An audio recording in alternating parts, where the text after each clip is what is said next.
Hello, my name is Todd Rothman, and I want to welcome you back to Organic Chemistry 1. In this video, we're going to cover resonance. Now, this is the end of Chapter 1. This is the last topic that we need to go over. And this is very important, obviously. This is another big topic that you'll need to know for the entire semester and next.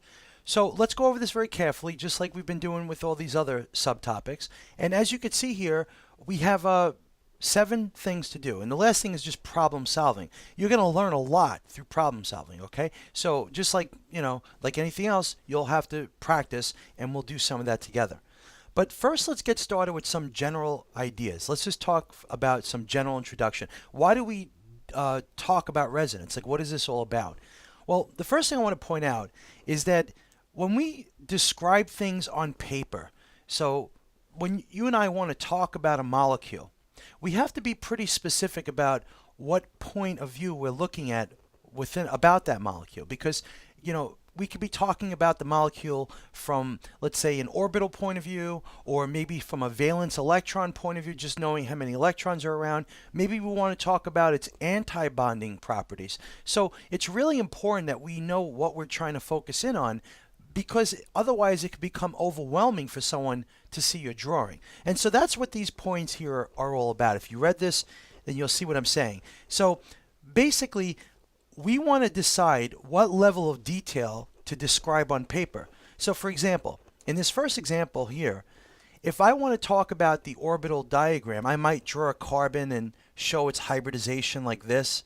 And in particular, what I'm doing when I do this right here is I'm showing carbon, I'm looking at its hybridized orbitals, the bonding molecular orbitals, right? And then some H's or whatever's around it. So this is one level of detail. Now another level of detail might be where we want to talk about the molecular orbitals as we normally would, like without seeing the orbital, but just as, let's say, a line. So I might draw a carbon with H's like this. And now I know these are my bonding MOs, but I'm not looking at them from a shape point of view. I'm looking at it as just a line drawing, right? Like these sticks. And so this is a very common, obviously the most common way that we would communicate about molecules. Now another way to communicate about a molecule is to actually look at its anti-bonding MO. And this is not as common. However, there are going to be times that we need to be familiar with this. So, for example, let's say I have a carbon and it's bonded to another carbon.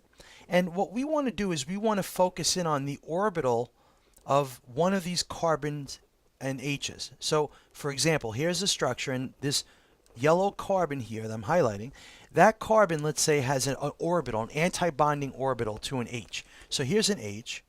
And we might illustrate that by simply drawing out the orbital over here and the H. So, orbital. So this right here might be the way we'll focus on that. And I might shade this in to say that this is a different color than the H's orbital.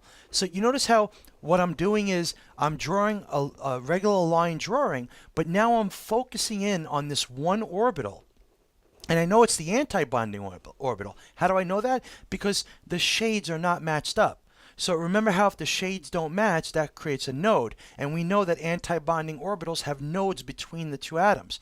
So there you go. This is an example where the circle, the hydrogen's s orbital, is not shaded, but yet the bottom one is shaded. And so see how I'm focusing in on the anti-bonding orbital? Okay, so that's just another level of detail, right, that we might want to focus in on. Now, what else can we do? So here it says draw the specific location around the atomic symbol. So, right, so in this case, we're doing things like drawing dots, right? So maybe I draw it out this way because I want to focus in on the actual electron dots for some reason. And so here's another way to illustrate. Now, so what is my point? Why am I showing you all these different ways of drawing? And there are even more than this, right? There's 3-dimensional aspects of a molecule and so on. Could you imagine if every time we drew out a structure, we had to convey all this information at the same time? No one would understand our drawings. If we had to show orbitals, bonding and anti-bonding, lines and dots, and it would be insane to try to translate that. That's what's called art, right? You have all this complicated craziness going on, and then someone says, hey, this is art. So this would be crazy to do. So what we do is we selectively focus our attention on the detail that's most important to us, and we draw it out for that purpose, right? Okay, now it turns out that when we deal with resonance, and this is where this all comes back to resonance, the truth is that, resonance here is related to this concept because, you see, sometimes when we draw two atoms with electrons between them, that implies that that's where the electrons are, but it turns out that sometimes those electrons could be other places. It doesn't have to just be between those two atoms. Maybe it travels somewhere else.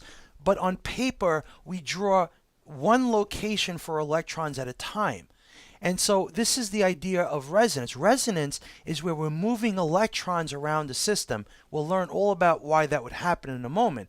But the point is that when you do it on paper, we're not going to show it all over the place, the electrons, because we're not going to be able to track them that way. So we might show them here, and then another drawing might show it somewhere else. But the reality is those electrons are everywhere. Just like these drawings here are the same drawings of the same molecule potentially, except for the one with the two carbons. But the point is that these are different drawings, like this one and that one, of the same molecule. They're not different molecules, different points of view. Well, resonance is taking snapshots in time of where electrons might be when they have the ability to travel over a larger area. And that's what we're going to see, okay? So that's the idea of resonance. And now, again, we didn't get into all the rules yet, but we will in just a moment. Now, the last thing I want to point out here is that not all molecules have resonance. It's not every molecule. There are certain rules that you have to follow and that would allow it to have resonance, and that's what we're going to see right now in this next section. So section 2 is the big picture. How do you know if you have resonance, and what does it mean when you have resonance? What does it actually mean, right? So let's take a look at this example. Now, what I said here is I want to compare these two molecules. And what I want to do is I want to show the orbitals, the pi bonds that are formed with p orbitals. So we're going to ignore the sigma bonds. We're not going to draw this whole fancy drawing here. We're just going to focus in on the pi bonds. So remember how I said we can kind of change our focus? So watch how we do that. So I would take this structure here, and let's say this is carbon 1 and 2 and 3, 4, and 5. So here's carbon 1 and 2 and 3, 4, and 5. I'm just numbering it so we have a point of reference. So let's say this is 1 and 2 and 3 and 4 and 5. Okay? And then again, same thing. Notice how I'm not drawing in the double bond, right? Because there's a reason for that. And because this question that we're going to answer as to what resonance means really requires us to focus in on the p orbitals, okay? Or the pi bonds. So let's draw those out. So here I have a skeleton of all single bonds to carbons. And now 1 and 2 in my top diagram, look right here, 1 and 2 has a double bond. So I'm going to put it back in, but I'm going to draw it in a p orbital form like this. Look at that. See that? So now I've got this p orbital 1 and 2. And then 4 and 5 have a p orbital. I'm going to draw it in like that. So now I have 1 and 2 with a p orbital that make up a double bond. I could actually show that double bond like this, connect them over. But 4 and 5 also make up a double bond, so we're going to do that.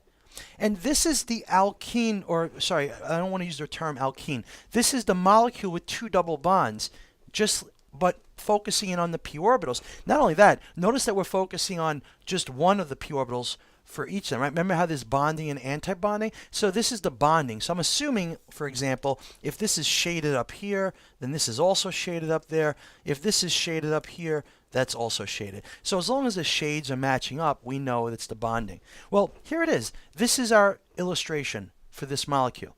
Now I want to do the same thing with the other molecule. So here I have carbon 1 and carbon 2 have a double bond, a p right here between 1 and 2 and between 3 and 4. So between 3 and 4. So there you have it. Now I'm going to do the same thing. I'll kind of shade this blue and like that, because I know that 1 and 2 are double bonded to each other for my top drawing, and then 3 and 4 are double bonded. So here we have it. Same thing again, right? All I did is